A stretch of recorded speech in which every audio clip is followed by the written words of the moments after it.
तुम्हारी लड़ाई आम नहीं है दोस्त।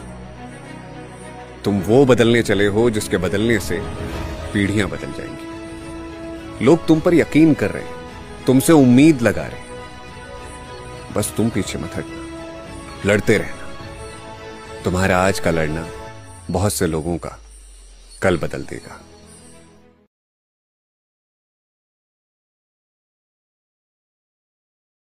जिंदगी मौके सबको देती है, तय आप पर करता है कि आप उसे भुनाते कैसे। कुछ लोग चांदी के चम्मच लेकर पैदा होते हैं पर फिर भी कुछ कर नहीं पाते। कुछ लोग अपने दम पर पूरा खजाना कमा लेते हैं।